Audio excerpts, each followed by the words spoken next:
want to talk about how these toxic, narcissistic, and generally abusive people will isolate you. Now, this applies whether you're in a relationship, whether it's your family, whether it's a workplace. It doesn't matter. As I spoke about in a previous video, one way they'll do it is by isolating you in plain sight. So they won't stop you seeing friends, family, or mingling with co-workers, but they'll just make it so that you can't really express yourself in a natural way. So they might introduce secrets between you and them, which restrict you from expressing yourself to the fullest that you are, or your opinions to the full extent. In a relationship, they'll tell you that you shouldn't talk about certain things with certain people, but they will frame it as you maintaining your privacy. And whilst I agree that your intimate relationship does require some level of privacy, that privacy shouldn't apply to situations where you are being constantly mistreated and undermined. Privacy does not apply in those situations. Doesn't matter what they're saying. Another way they'll do this is by icing you out in the hopes that you'll take it personally and isolate yourself. And this is popular in the workplace. They'll act as though you're not speaking when you are, and you'll feel it more than you'll see it, if that makes sense. It's very, very covert,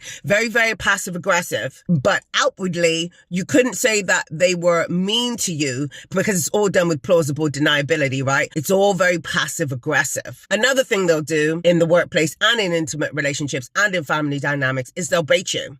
They'll bait you into a reaction. Now, if you're in an intimate situation, they might start arguments either before or after you going and seeing your friends and your family, which then makes it something that you opt not to do because you don't want the stress of it, right? Or when people come to visit you, they'll act in very aggressive or very inappropriate ways in order to embarrass you and the people that come to visit. And as a result, you either don't invite them round because you're afraid of how that person's going to act, or your friends don't want to come around because they don't want to feel that uncomfortable feeling they have to experience as a result of that person being inappropriate with you. Another way that they'll bait you, especially in the workplace, is again, doing the passive aggressive thing in the hopes that you get offended and start acting out.